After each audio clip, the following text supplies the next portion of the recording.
What? So we are entering week. This is week 4, right? Okay, yeah, that's good. So today we have honored to invited Professor Cai. He's from National Taiwan University in the Department of Material. So according to the rubric, today I have invited Professor Cai to kind of share personally his expertise in specifically in TEM and EBSD. That's I assume supposed to apply in metals, but of course using TEM and EBSD, these kind of technologies not only limit to metals, but also can have other applications or other materials such as ceramics, for example, or semiconductors, thin film, and etc. So today basically is we have Professor Cai to share his expertise in this area. Okay, so just a few things to recap is throughout this semester again I will invite a lot of invited speakers to kind of share his expertise in that area. After the lecture is done, I really encourage you guys to ask any relative questions according to what he has shared for whatever the week is talking about. Okay, so any questions, for example, today in TEM or EBSD is the right time to ask. Other few thing is that this week is the due day for your, not due day, I have to check the timeline, but this week for sure that you have to submit a proposal, okay? So that's according to what we have talked about last week. So the proposal meaning that this is part of the project you're working on, the term paper, right? So this proposal is has a title, it has the name of your institute, and then you have probably a half a page of a written sentence, a written paragraph of what you plan to write for your term paper, right? Now, few students have raised a question about this term paper, the proposal, what should it be? Can it be for your current research? The short answer is actually yes. You can use your current research for writing your, for example, for your proposal, but you have somehow tied to phase transformation, right? So this class is phase transformation, right? And you may be wondering about how is your research related to phase transformation. So I don't want to really limit the scope when I talk about phase transformation, which I have talked about a lot of times. Is phase transformation is really not limited to metals. It also can be like plasma, for example. That's although the fourth compared to gas, solid, and other phases as well, right? So for example, if you're working with liquid, a boiling point, that's like vapor. That's also phase transformation, right? So I think the topic is really wide. However, if somehow you still have questions, really stay for today because for today's lecture will end a little bit early, well, very early, so we have enough time. So please use this time to finish your proposal. The proposal is due, if I recall correctly, is end of Sunday or maybe Saturday. I have to check the timeline. So really no excuse for that. If you didn't make it, you'll get a 0 for that. And if you submit it, you get point. It's a by binary criteria, okay? So really no excuse. So I urge you to take it very seriously and submit it, this stuff, okay? So with further ado, let's have a warm welcome, Professor Cai, okay?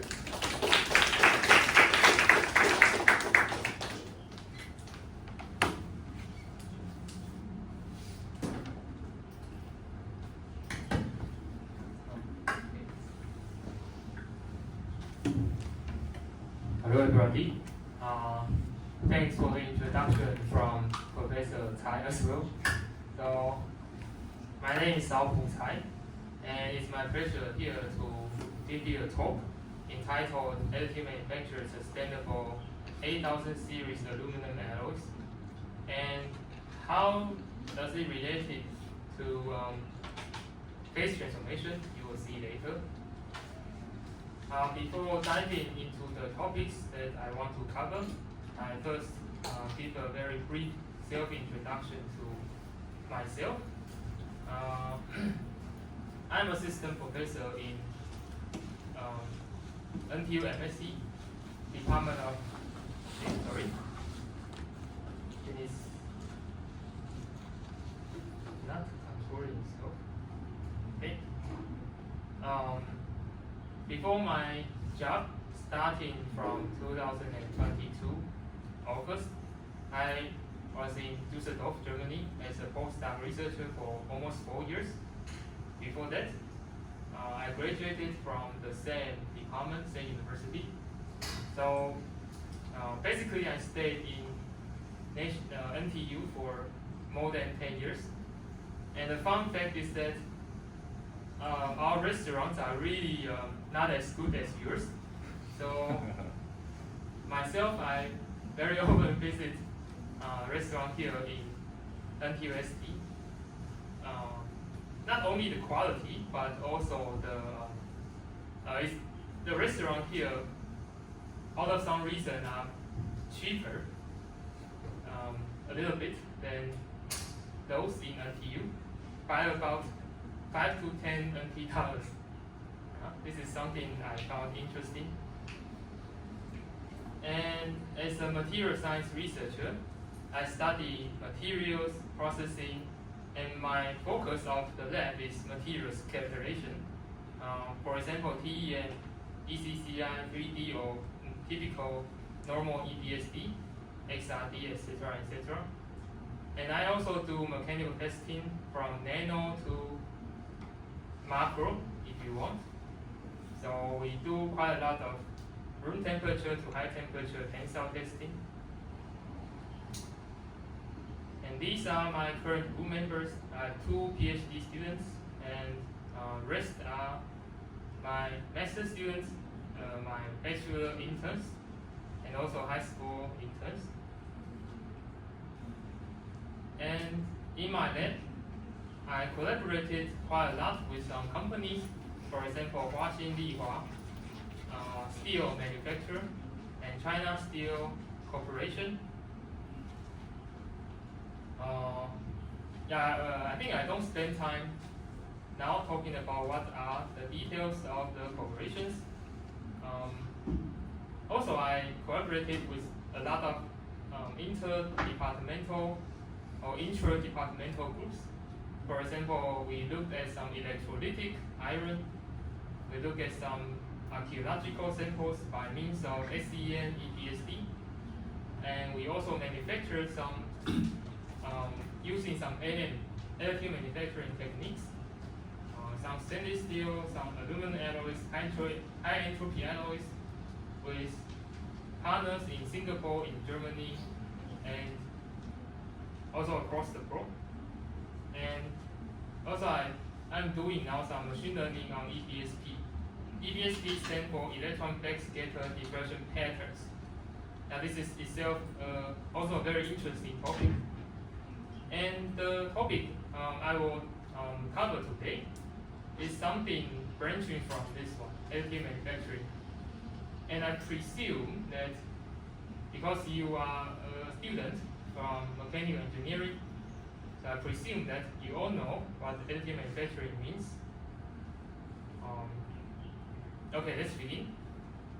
So today I will talk shortly about my motivation, why we are interested in such 8000 series aluminum alloys, and how we did processes and screening. And by screening, I also included hardness testing, and then very specially, we use TEM, and more specific 4D stain and HR stain, and then in situ heating TEM to observe the microstructural changes within our samples. And we also did some high temperature mechanical properties. But that one is not very complete. So and of course it's not published yet. So I'll just mention a little bit about mechanical properties, and then we end for the paper. Okay, I think maybe you know or do not know that it's becoming more and more crucial or important that we recycle materials, including metals. compared to steels and copper, which are already mature in terms of recycling, the recyclement of aluminum is pretty poor. And it costs really a lot of energy and a lot of effort in order to mine aluminum ores out. So you can know that the primary aluminum still takes almost a majority of the usages of aluminum in our daily life, whereas the scrap, that means the recycled aluminum is still taking relatively small part. And this is from my previous affiliation, a very famous professor here at Harvard. He was making an initiative of making sustainable things, especially metals. And now we want to follow his idea and make sustainable aluminum. So that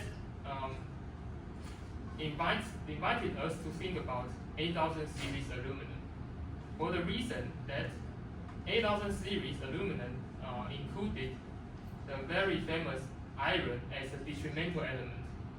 And iron as a detrimental element can, however, keep the tensile strength at relatively high temperature high. Now you can see this very old, this plot from very old journal paper that if we add a little bit aluminum, vanadium, or iron, vanadium, or iron, molybdenum, then tensile testing results, especially strength, can be sustained at high temperatures.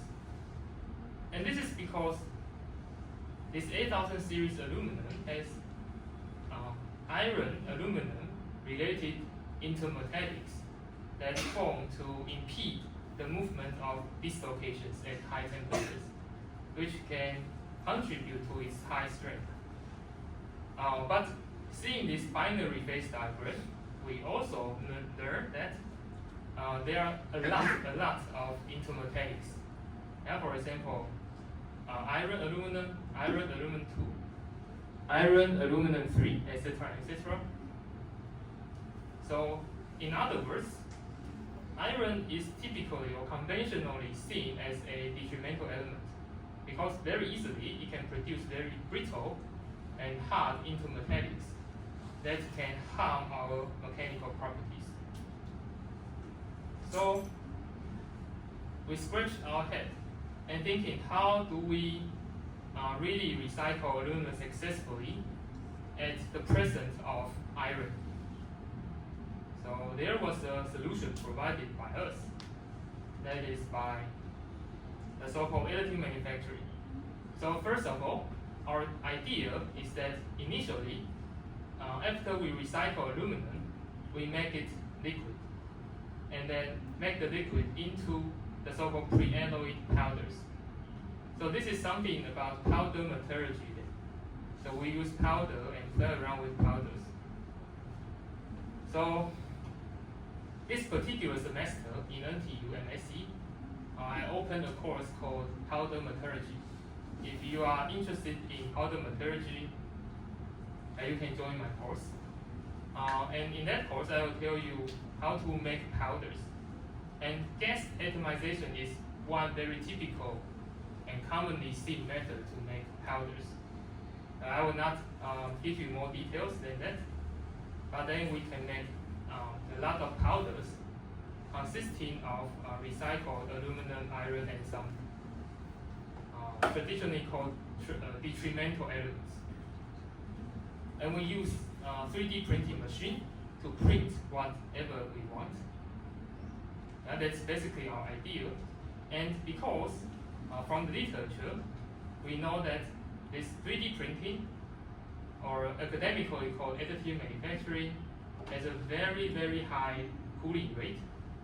And the high cooling rate can kind of quench the element into our matrix, so that these big fat guys into metallics can be significantly retarded. So we don't and then forecast the formation of these big and harmful intermetallics. And was our idea successful? So experimentally, we then designed a series of different alloy elements.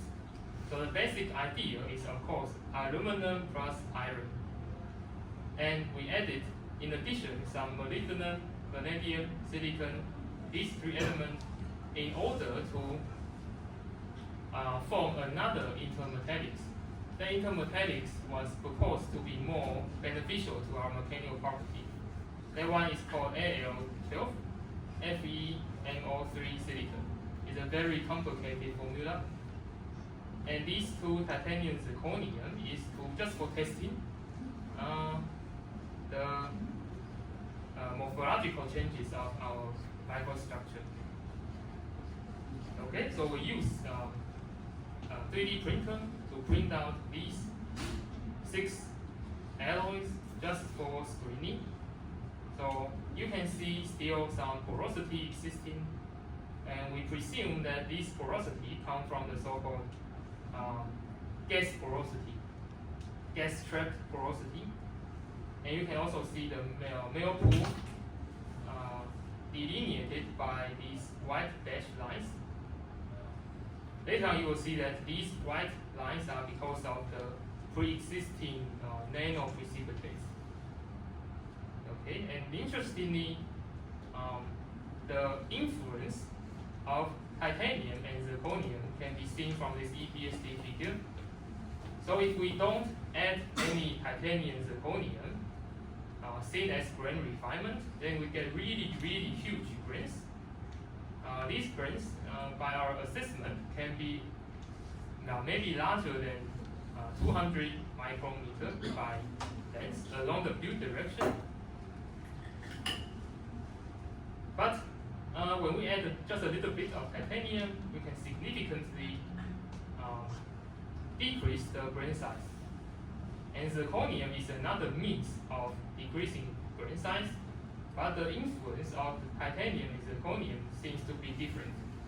Now, zirconium seems to promote grain refinement at near full boundaries, while titanium, we see homogeneous grain refinement. And currently, we still don't have specific reasons for that. So this is something that, is regarded something worthy to do further investigation. Okay, so then we do some preliminary Vickers hardness testing. So we did hardness on a SPU sample on the sample that was treated at 300 degrees Celsius for 1 hour. We just want to see how hard it can be, or what hardness amount it can lose. So we then find out that our best solution or best candidate is aluminum iron, molybdenum silicon zirconium. This one. Yeah, this one initially gives us the best hardness and the best hardness after heat treatment. So out of this reason, we select this alloy element as our target for this academic study. So we are now deviating a little bit from our previous idea of recycled aluminum alloy, but just we want to give you a brief idea that this can be a way to achieve high strength and high performance aluminum alloys. So by adding a little bit of silicon, zirconium. But we can't actually add iron, molybdenum, silicon, zirconium too much. Otherwise, at very high amount of these elements, we expect cracking. And there are several types of reasons why we will have cracking. And we did some investigation and then gave a reason that it was hard cracking which played a role. If you are also investigating cracking, then you know that there are, broadly speaking, hard cracking and cold cracking. Yeah, so this is something like hard cracking that we are seeing here. So the iron content, if we want to recycle aluminum alloys, iron content should not be more than 4.5. This is our initial conclusion. Otherwise, we see macroscopic cracking already occurring. Okay, and then again, we did some hardness testing on these aluminum alloys differing by amount of iron content. And we see very interesting, no matter what amount of iron I doped into my aluminum alloy, the trend seems to be the same. Like a spill sample has hardness almost the same as it is heated at 300 degrees for a very long time. Yeah, so this part is still good. However, if we heat our sample above 300 degrees to 400 for 100 and 200 hours, then the hardness drops significantly, which means that mechanical properties get deteriorated. And we are so interested in knowing why.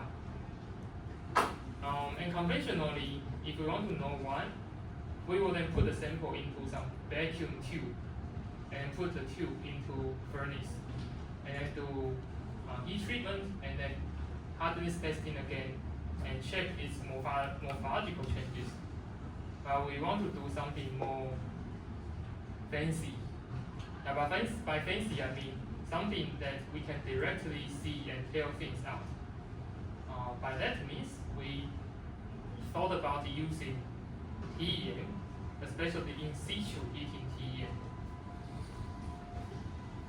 And how does it work? So if you have ever done TEM, you know that we should have a holder which holds the TEM sample. And there are mainly two types of things we can use. One is called furnace heating holder, which means at the end of the holder, there is a wire which can generate heat. And then by heat transmission, and the sample will get heated too. So that one is called furnace heating holder. And the other is called MEMS device. And the MEMS device compared to the furnace heating holder has much smaller area, but the heating speed can be extremely high. I think it can be higher than 10 to the power of 3 or 4 per second. This one is super cool and super good for very small region for precise control of temperature, but it limits the observation area quite significantly. So only about 5 micron can we observe, and that is not enough for us. So we choose the first type, furnace holder, mainly because it gives us much larger observation areas. And then this is our TEM. So I also presume that you know what TEM is, which stands for transmission electron microscopy. And maybe you have seen that before, maybe not. But briefly, the column generates electrons, which will be sucked down, passing through some condensive lens and objective lens, and then through your specimen towards the camera underneath. The camera can give abundance of information. For example, morphology, diffraction pattern, photons.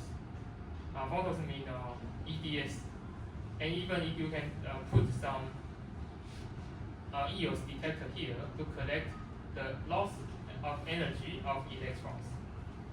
And here, we put a very specially designed in situ TEM holder. And our morphology of AM sample is something like this. So this is called cell structure. So the cell structure is nothing but the solidification result of aluminum iron alloys. So the cell structure has a size of about 100 nanometer. So this is something lying within our sample here. But you can see the change of scale. This is 2 millimeter, and here this is 500 nanometer, and this is an image taken by TEM. Okay, and we make this design of our specimen. We first heat our specimen to 250, and then with a step of 25 up to 350, and see in situ the changes of morphology. So the ultimate aim is to explain what is really happening by morphology, and we want to explain what has led to the change of mechanical properties. If you remember the hardened struct here, so we want to answer what's happening in between.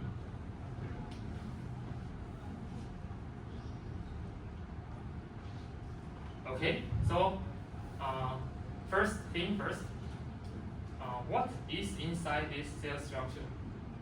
So if you are a material scientist, you see this picture, I think the same question will come to you. So what is inside the inner cell? Or what is on the wall of the cellular structures? So first of all, we did a so-called 4D stain. Stain stands for scanning TEM, and it uses a different setup of beam, setup of detector to collect signals. And this 4D means we collect reciprocal space and time at the same time. And then we can tell that the diffraction patterns from the inner cell gives us some disks. Yeah, these disks are nothing but the spread of electron diffraction. And we can solve this diffraction pattern by fitting it with aluminum alloy, aluminum matrix, and this is aluminum FCC. But if the beam is on the cell walls, we see something really extremely different. So these big fat disks disappear, but this continuous ring appears. Yeah, so if the beam is on these cell walls, these disks will appear. And then we use some filter to filter out that the big that FCC disk is colored green, and the others are colored red. Then we can clearly see that what contributes to this diffraction pattern here is from the matrix, but the ring here is from the cell walls. And very barely we can see some morphological changes inside. You can see some domains. But because of the limitation of resolution of 4D stain, we couldn't see further. Yeah, the limitation of 4D stain is about 5 nanometer. So we use high resolution stain to zoom in the cell walls to see what's really going on there. And in there, we can see, I don't know whether it's clear to you. Maybe I can zoom in. Yeah, you can see these are really atoms. These white dots, they are atoms, and they are atoms of aluminum matrix. And this is the cell wall interior. And in this cell wall interior, we can still see some fringes. Yeah, these fringes contribute to the dots in reciprocal space. In some other regions, we also observe amorphous regions. Yeah, amorphous region contribute to almost nothing. It's just a blurry inside the reciprocal space. And after Fourier, this is called Fourier transform and inverse Fourier transform, we can then observe what contributes to these spots. And yeah, then we make sure that these spots come from some nano-sized embryos. These embryos has a size about 3 to 5 nanometers only. And later on, I will show you what type of crystal structure these nanoprecipitate has. Okay, and so until now, we have thoroughly observed the cell interiors and cell walls of this structure. So we know that after building of this block, what are really inside our microstructure? And then our next question is, how about the microstructural changes upon heating? Okay, so we need to use this furnace type order to heat our specimen up. And the duration is 1 hour for each temperature. Okay, so firstly, I will show you the result of 250.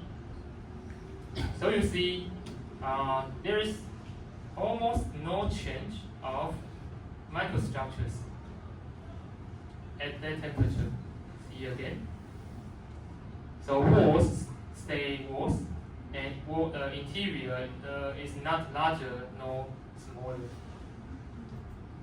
And I think the same stands for 275. So almost nothing happened. Yeah, the walls are still very clear, and just some very brief contrast change, but that is due to diffraction contrast because the sample gets a little bit bent. Okay, and very unfortunately, 300 degrees Celsius holding for 1 hour gives the same result. No change of morphology happens. But I have to say, I say no change, but of course, by temperature, there should be elemental diffusion happening already, I think from the cell interior to the cell wall, or to triple junction, quadruple junction, etc. Okay. But something happened at the temperature of 325. We see very clearly that the decomposition of cell walls happen, and they generate newly formed particles. And once the particle is there, it gets bigger and bigger, almost at the same time. Okay, you can see very clearly the formation of these particles. And 350 is mainly for the coarsening of particle, and at the same time, almost all the cell walls disappear at the end of this holding. And you can see that there is a very long bar here, and after our indexing, the bar has the same crystal structure as these round guys. They are the same thing, but we are still investigating why it has a very strange bar-shaped morphology. Okay. Of course, we have temperatures that are higher than 350 degrees Celsius, but I don't include here in the presentation. So higher temperature, yeah, there will be something totally different. Very special is that these precipitate will dissolve again, and some other types of really different looking precipitate will come out. Yeah? That is called ex situ nucleation. That is something related to phase transformation. Okay. And a snapshot at 325 degrees Celsius is the dissolution of cell wall boundaries and the currents of precipitates. And once it occurs, the precipitate will immediately get coarser and coarser and coarser concurrently. So we have published the current result last year in additive manufacturing papers. So if you are interested, you can download the paper and read it yourself. And we suggest that these particles come from, can you stop a little bit? Comes from these nano embryos. Remember the nano embryos I talked about? And so after the building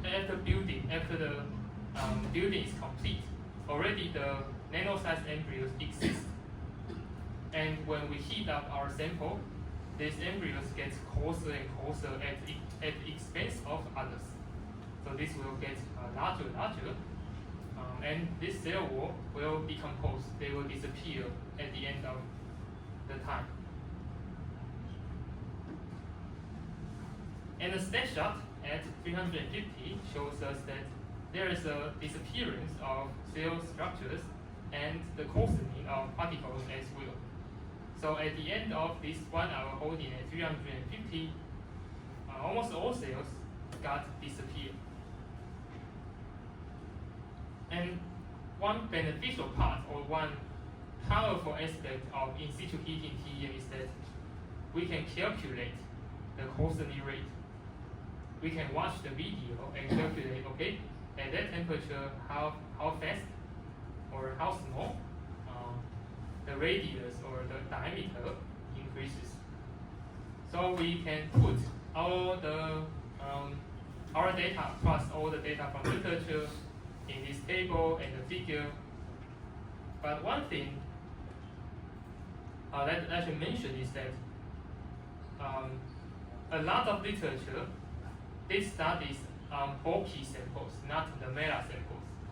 But particle coarsening rate is much higher in the meta sample because when the particle forms, it has no restriction at all in 3D because we have only a few, and so the strain can be significantly releases when we are having a meta sample.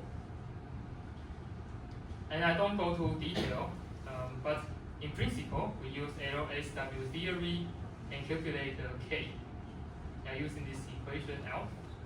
And later on, we want to calculate further the activation energy of elemental diffusion. But this is nothing here, but something that we are still doing. Okay? So again, our book focuses on materials characterization.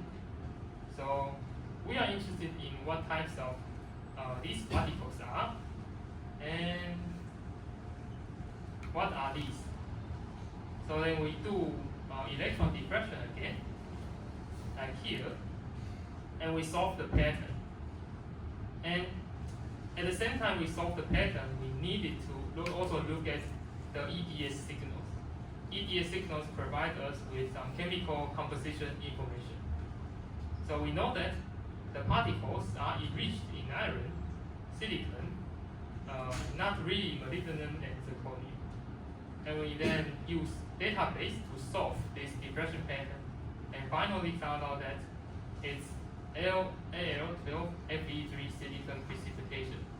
It is out there, and it's quite universally observed.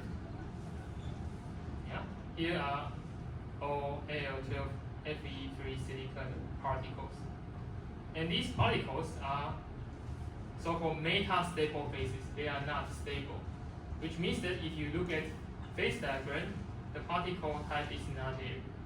So we believe that these metastable particles are beneficial to our mechanical properties, because if it grows bigger and bigger, even larger than 1 micron, then it may be harmful to our mechanical properties.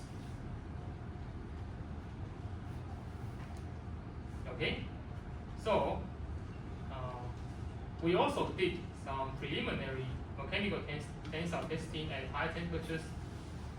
So we did one at room temperature, one at 300 degrees Celsius, and one at 400 degrees Celsius. And this is the stress and elongation values that we read out from the figure on the left.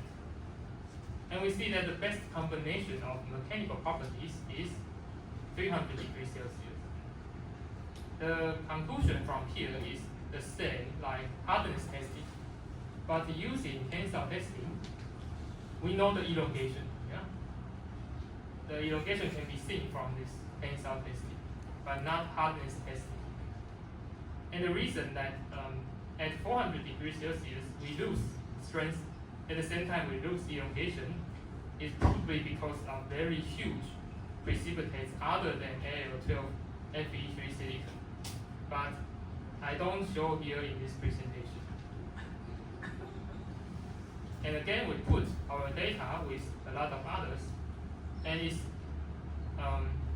beyond our expectation, really performing very well compared to others, except that our data emphasize EO strength, but elongation is relatively limited, and we are now finding methods to enhance elongation as well. So if strength and elongation can be both enhanced, then we can really get good results. And the work is currently ongoing, which means that we are now investigating the fracture morphologies, the SCM and EBSD, lateral views, and KMFs of these results from the fracture samples. So maybe next time, if I have a chance to come here, I can show you the results. Okay, and it's pretty much towards the end of the talk. So I hope I convey my points clearly that it's very important that we recycle our materials. And in this talk, I want to emphasize that recycling of metals, especially aluminum alloys, is possible by means of additive manufacturing. And LPBF is just a means of additive manufacturing. Okay? And our motivation was that we observed a significant drop of hardness between 300 to 400. And firstly, after building, we used 40 stem and HR stem to observe nano-sized embryos in the askew state. And we used special in situ heating TEN to observe what's going on. And from 300 to 400 at the border of 325, we see really the breakdown of walls and precipitation come out, which is type Al12 Fe3 silicon. And furthermore, we did really some high temperature tensor testing and got good results. Okay, I want to acknowledge a lot of my co-workers from NTU side. I thank really my student, master student Ji Yun, and the doctor student Jin Cao. And the samples were basically printed in Singapore in Re-A-Star. And we collaborated with CCMS in NTU to use the in situ heating facilities there. Okay, that's the end of my talk. Thank you.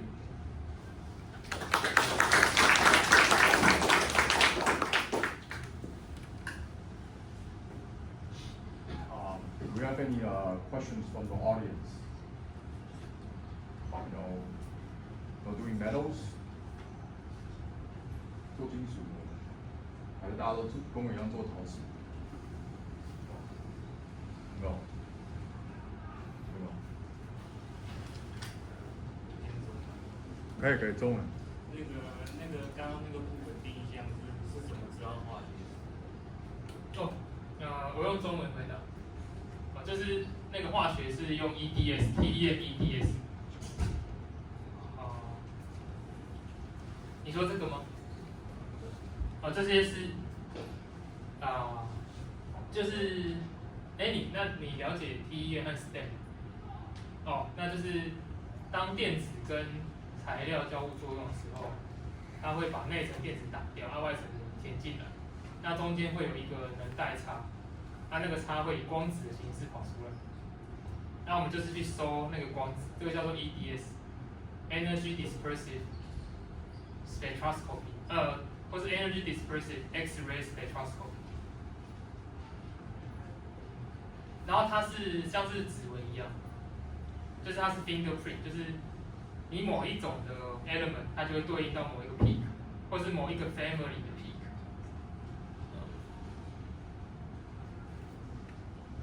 有回答到你的问题。OK。还没有其他在做金属的想要，或是你做陶瓷薄膜都没关系。Any other questions? OK， 哎，刚好我就带他们问嘛，用英文问，我觉得刚好。I think the research is really interesting. One of the things is just very interesting to ask you is because you find this nano-sized embroid in your TEM microstructure, right? So the cause of the nano-sized embroid, was it because the material that you use of aluminum iron, or it's because it's from additive manufacturing that produces such a particularly microstructure? Okay, thanks for this question. It's a very good question. We believe that the embroids come from the repeated heating process. So there's a powder bed fusion. The local area encounters not only one time of melting solidification process, but after that still some repeated heat cycles. Because once it solidifies, then it's the top of its head which will get solidified as well. And then once the laser beam is at the top of my head, I will still be heated. And the top of my head, I will still be a little bit heated. So during this heat, the elemental diffusion will happen, nucleation will start to occur. This is what we believe. Yeah, I think from just traditionally manufacturing method that using this material, we weren't able to see the nano-sized embroid, right? Like not just okay. So is it possible through like using AM, because you mentioned it's by layer, you know, kind of deposit, meaning that these nano-sized embroid has a very statistic distributions from the bottom to the top, because at the bottom you have more layer by layer remelting again. Once you get to the top, where there's fewer layers. Maybe is there some kind of statistic thing or trend going on with this nano-sized embroid, or maybe, you know? Yeah, this is really a good point. So this will not be so influential when the size of this fork gets larger and larger, but will become a factor that cannot be neglected when the build part is really small. Then this is called the size effect. The size effect from influence of heat treatment will come out. Okay, yeah. So although actually from this slide is that because you mentioned about these cracks, because of mechanism, there's the warm cracking or the cold cracking, right? It just immediately attract my attention is that these cracks are all vertical. They're all vertical crack and very precision all vertical crack. Is there a particular reason why they're all vertical cracks? Or why does it trigger to have vertical, not maybe parallel or kind of like spider cracks or something? So I think two reasons for that. The first is that so the residual stress is mainly because the direction that my pointer is pointing is the build direction. So we build it from here to here.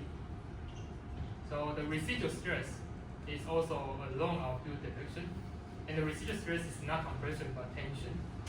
And secondly, at the male-fluid boundaries, actually we see some pre-existing precipitates, and the interfaces between precipitate and the aluminum alloy is weaker. So in here we see some male-fluid boundaries. The male-fluid boundaries almost lie horizontally, and to echo the first factor, which imposes a tension residual stress along build direction, cracks will open up and propagate. Yeah, because it's I long time also do AM in metals, and one thing is I always try to separate out, is it because of the processing that we have done that result the crack, or because the element that we use that caused the crack, right? So the processing meaning that the laser energy or the distance and something, and that will result the residual stresses build up and then eventually cause the crack to happen. Or perhaps it's just because the element that we use that make the material very brittle, and regardless of what sort of process chronology that we do, just very easily to have cracks, because the results over here, you show over here is just the element differences, and just something I was thinking that is it the process? I assume these processes are all fixed, right?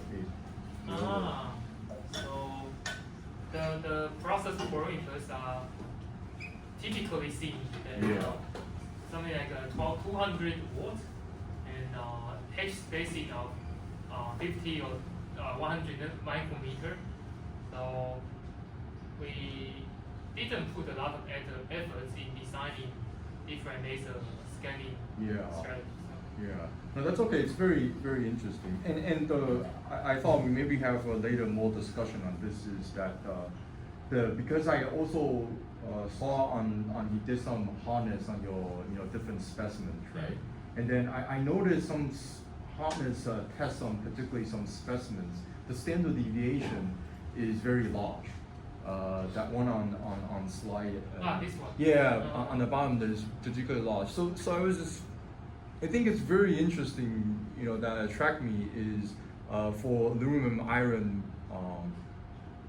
that's a silicon titanium, that one has a very large standard deviation, and I was wondering the hardness that you do because of the huge standard deviation, because where you put on your grain size location, the hardness location difference, right? So. Is it possible, can we manipulate the grain size or have a higher strength, such as like a hot rolling or something like that, so that all the grain sizes are oriented in one direction, so that maybe for aluminum, iron, and silicon titanium, they have that overcome the current one that you highlight. I don't know if that makes sense, or do you see?